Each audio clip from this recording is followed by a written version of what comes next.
안녕하세요. 매일 새로운 사연을 전하는 읽어주는 사연 라디오입니다. 구독과 좋아요, 많은 공유 부탁드립니다. 오늘의 사연 시작하겠습니다. 안녕하세요. 결혼한 지 1년 된 30대 새댁이에요. 남들은 신혼이라며 한참 좋을 때라고 좋겠다 하는데 사실 저희 부부 거의 한 달에 한두 번은 꼭 싸우고 있었어요. 최근에는 거의 매일같이 싸웠고요. 하지만 결혼한 지 얼마 되지도 않은 상황에서 친정부모님 걱정시키는 게 싫어서 한 번을 속 시원히 말을 못했어요. 남편과는 지인의 소개로 만났습니다. 말 그대로 지인으로 솔직히 가까운 사이도 아니었는데 어느 날 갑자기 소개팅을 해준다고 해서 좀 의아했던 기억이 나요. 근데 그 무렵 제가 주변 친구들도 하나둘씩 시집가고 애 낳고 하는 거 보면서 마음이 조급해져 있었거든요. 그래서 덥석 그 소개팅을 하겠다고 든 거지요. 만나기로 한 장소는 카페였는데 남편이 먼저 도착해 있었어요. 사진으로 봤을 때는 솔직히 소위 새님이라고 해야 하나? 뭔가 공부만 할 줄 알고 다른 건 쑥맥 같은 느낌이었거든요. 그런데 막상 만나보니 재미가 별로 없긴 해도 어떻게든 분위기를 끌어가려고 노력하는 모습이 좋았어요. 남편도 남편대로 저에게 호감을 느꼈는지 이후로도 2번, 3번 애프터 신청을 해오대요. 그렇게 한 달쯤 지나서 자연스럽게 연인 사이로 발전했습니다. 그리고 3년의 연애 끝에 결혼까지 하게 되었고요. 결혼 당시 남편도 저도 둘 다 직장을 다니는 평범한 회사원이었어요. 다만 남편이 저보다 연봉이 좀 더 높았지요. 아무래도 남편이 저보다 나이도 3살이나 많았고 이직을 한번 하면서 몸값이 좀 오른 상황이었거든요. 대신 저희 친정이 시댁보다 여유가 있었습니다.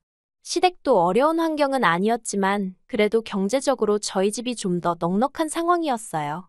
시부모님께서는 살고 계신 집하고 나라에서 나오는 연금이 전부였던 반면에 저희 부모님께선 당신들 사업장에서 계속 현역으로 경제활동을 하고 계셨거든요.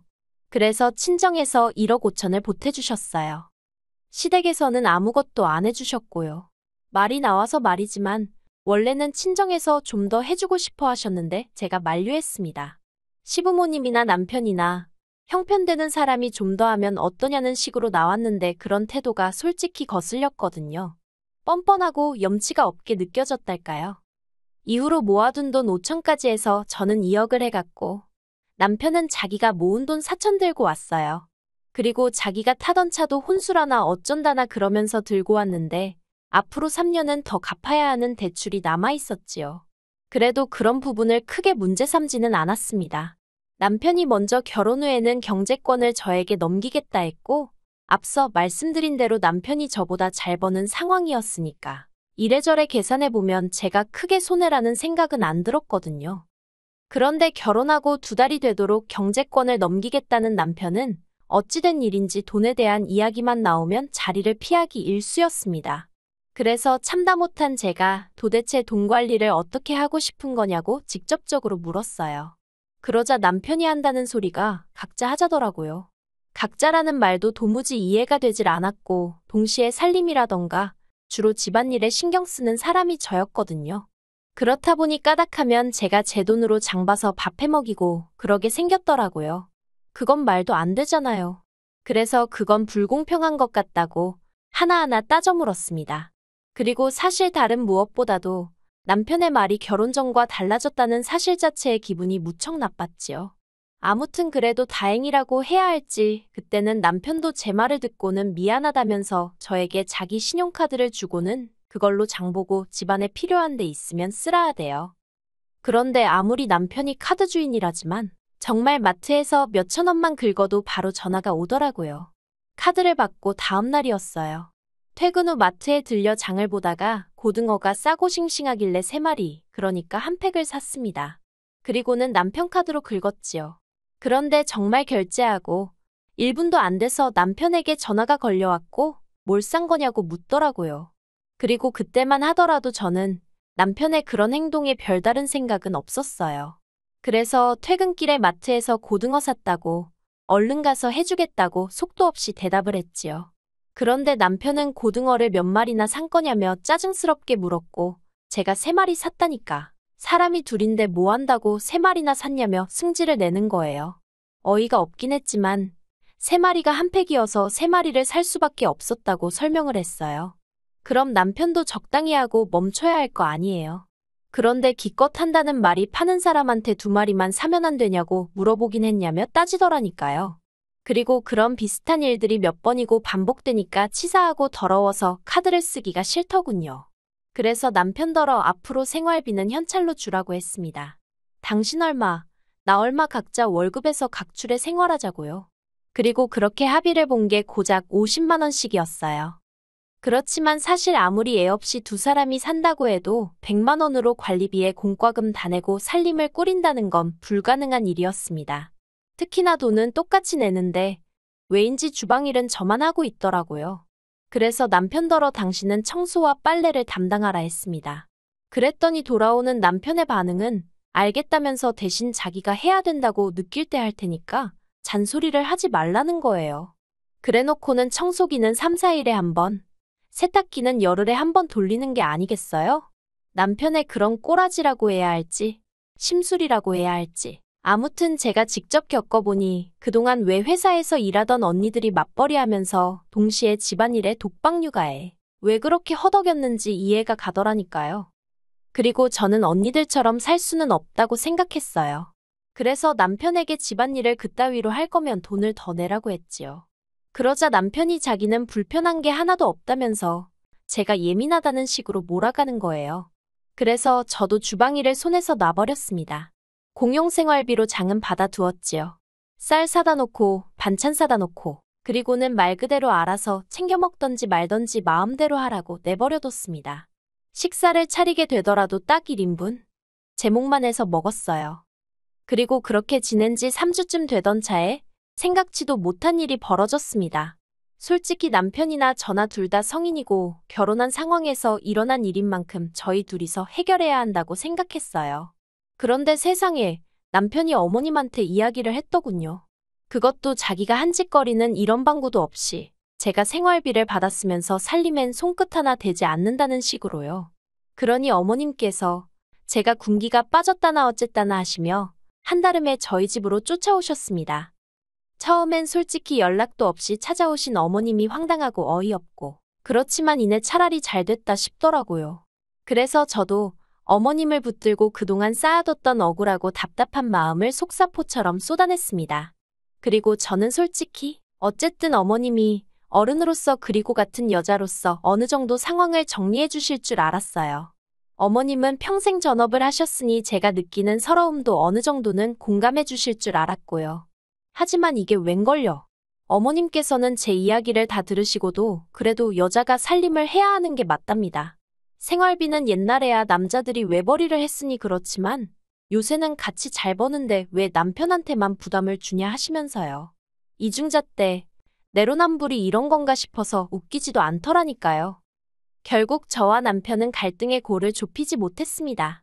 남편은 선심 쓰듯 자기가 생활비를 80만 원 낼 테니 저더러 이참에 주방일은 물론이고 청소와 빨래까지 도맡으라 했어요. 그게 마치 엄청난 배려인 듯 말이에요. 하지만 제가 막말로 30만 원이 아쉬워서 그 고생을 하겠어요? 제가 웃기지도 않는 소리라며 남편더러 꿈깨라 했습니다. 그리고는 앞으로 정말 각자 생활하자 했네요. 각자가 어떤 건지 한번 보여주겠다고요. 그리고 그때부터였습니다. 남편은 마치 저 보란 듯 하루가 멀다 하고 쇼핑을 해대더군요. 매일같이 세상 쓸모없어 보이는 장난감들을 사나르고 신발도 몇 켤레씩 사다 놓고요. 저 사람이 나랑 아이를 낳고 미래를 그려갈 생각이 있는 건가 싶을 정도로 앞뒤 가리지 않고 돈을 써대는 눈치였다니까요. 게다가 제가 식사를 챙겨주지 않았더니 매일 밤마다 배달 음식에 3, 4만 원씩 쓰는 것도 예산일이었지요. 그리고 무엇보다도 저와는 말 한마디 상의도 없이 남편이 그동안 어머님 아버님께 한 달에 50만 원씩 따로 용돈을 드리고 있었더라고요. 자식이 부모한테 용돈 당연히 드릴 수 있어요. 하지만 결혼 초 제가 먼저 양쪽 집에 30만 원씩 해드리자고 했을 때 장인 장모님은 돈도 많은데 꼭 우리가 챙겨드려야 되는 거냐며 얼마나 툴툴거렸는지 모릅니다. 그래서 결국 유야무야 없던 일이 되었고요. 그런데 정작 남편은 저 몰래 어머님 아버님께 그렇게 큰 돈을 드리고 있었다니 정말 그나마 있던 정도 뚝뚝 떨어지고 한마디로 배신감이 들었어요. 그리고 그런 남편으로 인해 결혼을 내가 왜 했을까 하는 회의감을 느끼던 무렵이었습니다. 어머님이 소화가 잘 안 된다며 병원에 가셨는데 그곳에서 충격적인 이야기를 듣고 오셨더군요. 어머님 간이 다 망가졌다고요. 그리고 그렇게 어머님의 간이 망가지게 된 데에는 남편이 저 몰래 사들인 영양제가 한몫했지요. 어머님 말씀으로는 저희 남편이 영양제를 사다 주면서 하루도 빠지지 말고 먹으라고 했대요. 그런데 초기에 몇 번 먹으니까 영 속이 좋지 않더랍니다. 그래서 남편더러 환불을 받아오라 하니 쪽팔리게 무슨 환불이냐며 그리고 믿고 먹어야 효과가 있는 거라고 어머님더러 그냥 드시라고 했다대요. 어머님은 잘난 당신 아들이 그러라 하니 속에서 안 받는데도 그냥 꾹 참고 드셨답니다. 그리고 결국 그 영양제가 어머님 간을 다 망가뜨린 거였고요. 병원에서는 당장 간이식을 해야 한다 했고 그때부터 시댁의 병원비가 하염없이 들어가게 됐던 모양이에요. 참고로 알고 보니 저희 어머님 아버님 그 연세에 도움이 될 만한 보험 하나 없으셨지요. 그리고 그제서야 남편이 저를 찾았습니다. 하루는 퇴근하고 집에 왔는데 제가 손대지 않으면 돼지우리 같던 집이 정말 개미파리가 미끄러질 만큼 반짝반짝 닦여있는 게 아니겠어요? 거기다가 남편이 김치찌개까지 끓여놓고 생각지도 못한 상황에 오죽하면 제가 소름이 다 끼쳤을까요? 남편이 실실 웃으면서 얘기 좀 하자길래 그럼 그렇지 무슨 꿍꿍이가 있구나 싶대요. 하지만 그런 티는 내지 않고 뭐냐고 물었습니다. 그러자 분위기를 잡으면서 제 손을 꼭 쥐고는 어머님 이야기를 꺼내는 거예요. 그럼 그렇지 보나마나 돈 이야기겠네 싶어서 아무런 말도 하지 않고 남편이 뭐라고 짓거리는지 듣기만 했어요. 남편이 말하기를 병원에서 어머님 병원비가 한 달에 못해도 400은 나올 것 같다고 하더래요. 나중에 간병인을 쓰면 돈은 더 늘어나고요. 그리고는 제 눈치를 쓱 보더니 돈도 그렇고 이참에 합가를 하면 어떻겠냐입니다. 저희 집에는 남는 방이 하나 있었는데 거기서 어머님 아버님을 모시면 아버님하고 저희까지 세 사람이니까 간병인은 안 써도 될 것 같다나요. 어이가 없어서 제가 싫다고 했어요. 갑자기 무슨 합가냐고 말도 안 되는 소리라고요.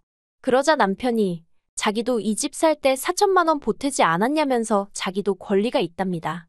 그래서 나는 2억을 들고 왔는데 4천 가지고 권리 어쩌고 하는 거 창피하지도 않냐고 무안을 줘버렸네요.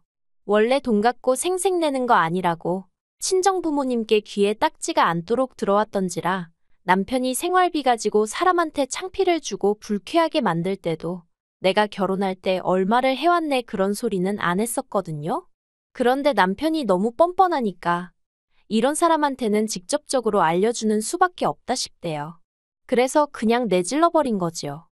그러자 남편이 한다는 소리가 부부 사이에 그런 걸 어떻게 다 따지면서 사냐는 거예요. 가정이란 울타리가 생겼으니 남편에게는 장인 장모가 제2의 부모이고 저에게는 어머님 아버님이 제2의 부모랍니다. 그러면서 부모가 아픈데 모른 척하는 자식이 어디 있냐고요. 그런데 제가 별다른 반응을 안 보였어요. 사실 처음엔 화도 내고 그랬지만 뒤로 갈수록 아예 별 반응을 보이지 않았지요. 그러니 자기도 별 수가 없다 싶었는지 그러면 차라리 어머님 병원비를 보태달랍니다. 자기 혼자 감당하기엔 금액이 너무 크다면서 제 월급에서 100만 원씩만 보내달래요. 정말이지 합가 얘기보다 더 어이가 없더라니까요. 제가 남편더러 내가 왜 그래야 되냐고 물었어요. 그러자 남편이 기껏 하는 말이 우린 부부잖아 그러대요. 우리가 부부 맞냐고 받아쳤습니다.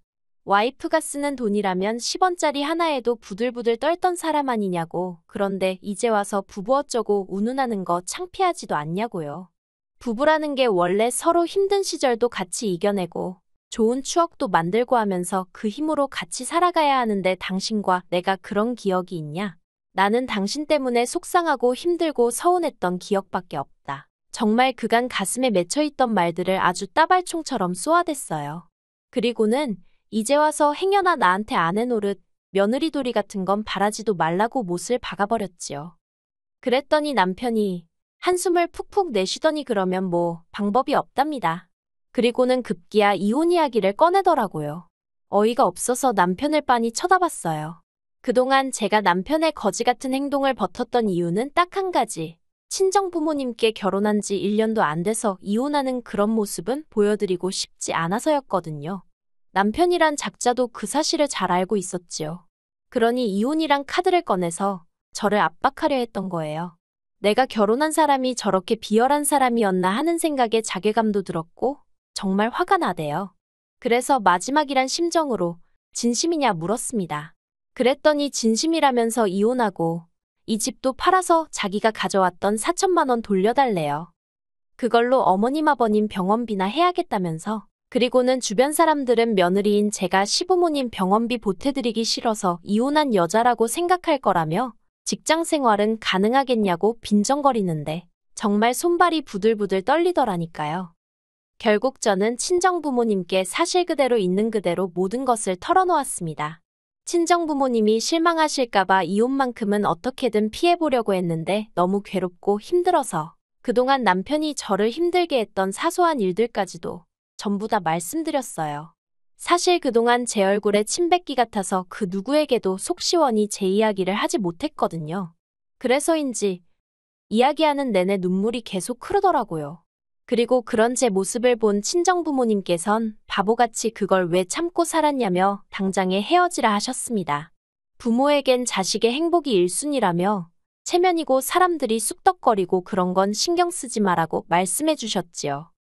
그리고 친정부모님의 말씀에 힘을 얻고 돌아온 바로 그날도 남편은 여지없이 제 얼굴 앞에 이혼 서류를 들먹이며 빨리 사인하라고 난리를 쳤어요. 저는 그런 남편에게서 서류를 낚아채선 알겠다고 하며 사인을 했고요.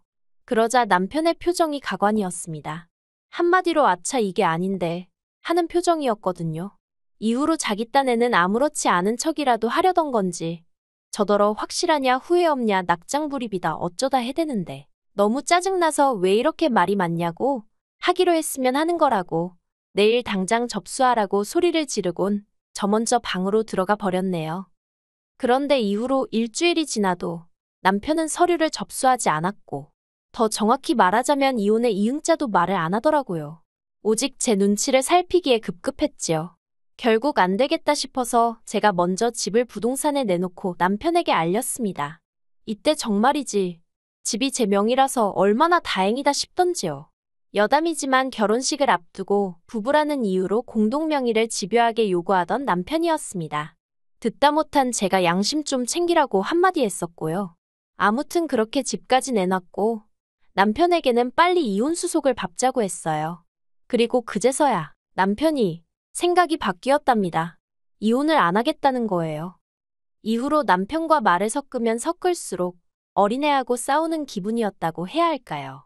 결국 안 되겠다 싶어서 저는 변호사를 쓰게 되었습니다. 그리고 지금 남편과는 이혼 소송을 진행 중이에요. 이 사실을 알게 되신 어머님 아버님 두 분 다 난리가 나셨고요. 아버님은 도와달라고 한 적 없다, 병원비 안 줘도 된다 하시며 어떻게든 저희 두 사람의 이혼은 막으려 하고 계세요.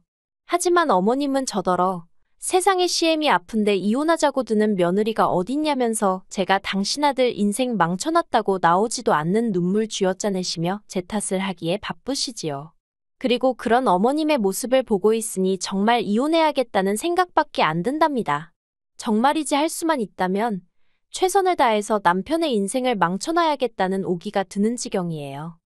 결혼 생활이 짧았던 만큼 위자료나 뭐 그런 건 기대도 없어요. 고약스러운 남편의 성격 덕분에 1년도 더 걸릴지도 모르겠고요. 하지만 지금은 어떻게든 남편과 완벽하게 남남이 되고 싶다는 마음뿐입니다. 저런 남편이랑 참고 살아봤자 지금이야 제가 제 힘으로 돈이나 벌지 애라도 낳고 직장이라도 관둬봐요. 돈 가지고 사람을 얼마나 들들 볶고 생색은 또 얼마나 내겠어요? 그런 푸대접을 받을 게 뻔한데 절대 같이 못 삽니다. 어머님께는 죄송한 마음이 아예 없는 건 아니에요. 가뜩이나 몸도 안 좋으신데 이런 일로 스트레스를 받게 되셨으니 하지만 어머님이 당신 아들 개차반으로 키워놓은 탓이니 너무 제 탓만 하진 않으시길 바랄 뿐입니다. 뿌린 대로 거두는 법이니까요. 긴 이야기 들어주셔서 감사합니다. 오늘의 사연은 여기까지입니다. 구독과 좋아요, 알람 설정해주시면 앞으로 더 좋은 사연으로 찾아오겠습니다. 감사합니다.